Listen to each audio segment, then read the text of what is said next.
Don't cross the streams. Why? It would be bad. Total protonic reversal. Right, that's bad. Okay. All right, important safety tip. Thanks, Egon. You know, Ghostbusters was kind of unusual in that it was one of the first epic scale comedies. If there's a steady paycheck in it, I'll believe anything you say. You know, we did 2 movies. We spent almost a year, you know, all total working together. I think everybody realized what original material it was. Hello, Ghostbusters. The way Dan described the Ghostbusters, we were like Orkin Man, and we were no more impressed by these apparitions and manifestations than you would be by an outbreak of ants or roaches in your kitchen. I'm Walter Peck. Great. How's it going now? You have the comic geniuses of our generation, and they've known each other for years, and they're hysterical. It's the Stay Puft Marshmallow Man.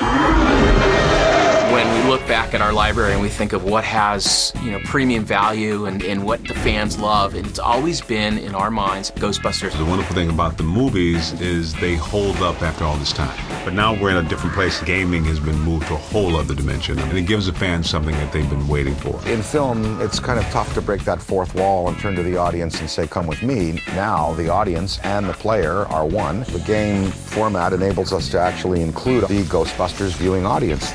Ghostbusters is the video game I've always wanted to make since I've been in the industry, and I've only waited till the technology met up with what the movie could do before I started it. We came, we saw, we kicked its ass! Bill Atherton is back as Walter Peck, the EPA guy.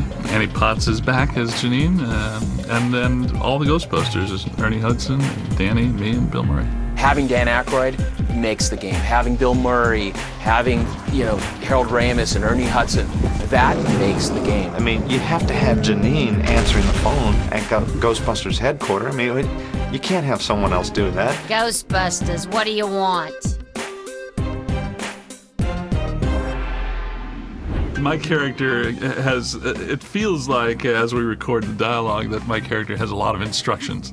Because Egon is the logical, systematic one. I didn't realize I had so many memorable lines until 25 years later, somebody will go, that's a big Twinkie. That's a big Twinkie. Bill Murray's character, Venkman, kind of holds down that kind of dry, skeptical, mundane quality. And that makes for a lot of comedy. It's right here, Ray.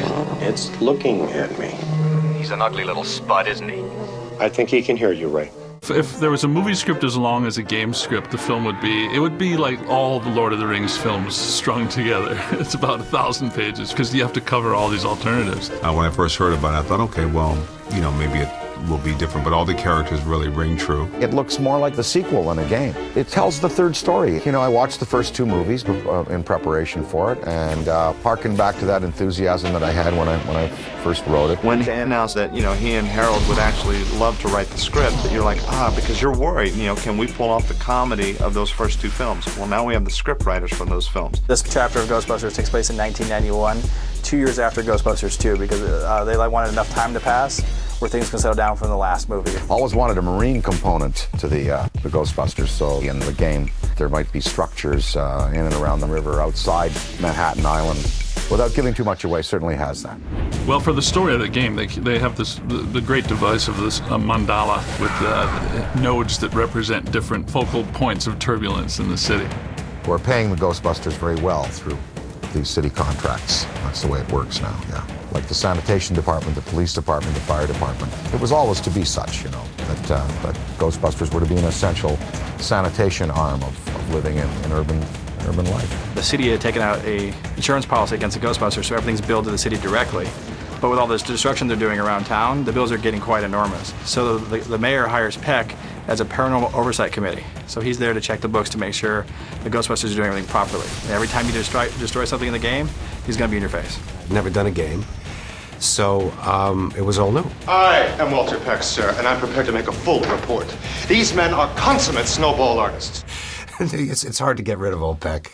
The most intense thing that happens to him now is that he becomes possessed. And my first official act is going to be suspending these idiots' operating license.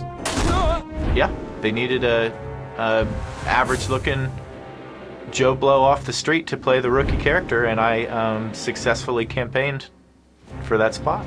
You'll recognize the back of my ears really well. Well, the player is a cadet. He's a rookie. He joins the Ghostbusters, and there are new problems at the library. There's museum problems. The Hotel Sedgwick makes another appearance. Certain familiar entities recur in the places where they first appeared in the film. So Stay Puft Marshmallow Man back on the streets of New York, Slimer's back in the hotel, which is a nice kind of callback to it may evoke a little nostalgia in the player. All of the equipment and all of the locations and all of the characters and everything are absolutely eye-popping in this game. So it's done with real affection for the original concept. We're just able to go places that we weren't able to go in the movies. It really is, to me, the third movie. The elements of the supernatural allow you to create monsters and creatures that are visually really interesting, and all kinds of tools and weapons that are the staples of video gaming. The game, it's funny, the interiors are a lot more vivid than a film, and then the exteriors, and we get to take advantage of the streets, the river, the buildings, go places where you just couldn't go in a movie, you know. The gameplay in this game is unique. You're shooting a proton pack that's nuclear charged. It should blow up in a 3-mile radius, and you're using it to wrangle ghosts. And it's more of a, you're not shooting to destroy, you're shooting to capture. So this is the first game where you're out there and you're wrangling things and moving them around into a trap. You're trapping beings. If you were going to either trap ectoplasm or trap a full material apparition, you'd have to do it on a subatomic particulate level. You'd need some pretty sophisticated equipment. I figure it would cost about $90 billion to build actually build a prototype of one of those things. Dan immediately came back and told us, no, they need to be called this, this, and this, and he had definite technical terms. Bosons are the inner parts of the atomic structure, and they're very elusive, like mesons, muons, gluons. There's a whole science now that tries to trap these invisible particles. It's very dangerous playing with this stuff. Throw it!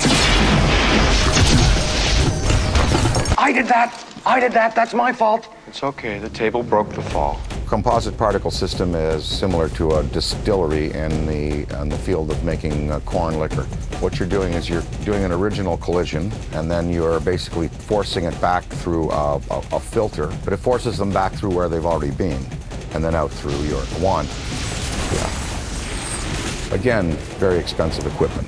Very, very expensive. It's just occurred to me we really haven't had a completely successful test of this equipment. I blame myself. So do I. Well, no sense worrying about it now. Why worry? Each of us is wearing an unlicensed nuclear accelerator on his back. When we set out to work with the developer, we interviewed actually quite a few, and Terminal Reality came in with a demo that quite honestly blew us away. The Infernal Engine, our internal engine here at Terminal Reality, really allows us to create a living, breathing world, so to speak. We can put literally thousands of objects moving through the environment at once. You can blow apart things. Pretty much in a video game, you have to have walls, a floor, and a ceiling. Other than that, everything's fair game to be destroyed in Ghostbusters. In Ghostbusters, the video game, there's a lot of different equipment that the player has at their disposal. We've kind of taken the traditional proton stream and we've added some elements to it. If this was a movie, there wouldn't be the level of environmental destruction. We kind of go above and beyond. All the crowds, all the individual people actually have their own AI. There's no flocking AI. It's not hurting. I think one of the biggest challenges of working on this game is everybody wants this to be a great game. And then we bring to that the burden of knowing that gamers out there want this to be a great game.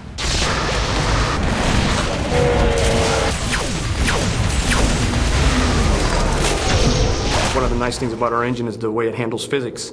So we were able to take our boss fights, and there's some boss fights in there where they actually use the environment against you.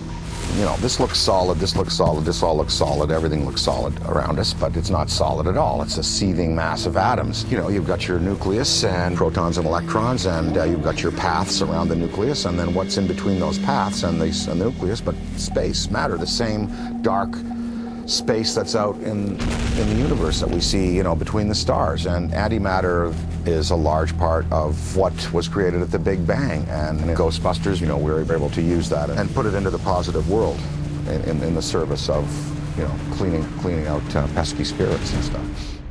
So our objective from the very beginning with this game is that every minute of this game needs to be either fun, funny, or scary. And being a Ghostbuster, which is the ultimate experience we could deliver to a player. In this game, much like the movies, the player is going to be experiencing the equipment on the fly. Ghostbusters tend to go by the seat of their pants, and they don't often have much prep time. Slime Tether masters plasma, and masters the plasma energy in the multiverse everywhere. And enables the operator to hold on to entities that would go back to the dimension they came from or vanish. They can't do it if once the slime tether touches them. Think of it as I guess, the glue on the bottom of a fly's, foot. It's that kind of viscous, almost like a psychically viscous material. My God is the question. No, but if asked, I always say I'm a god, yeah. Are you a god? No. Then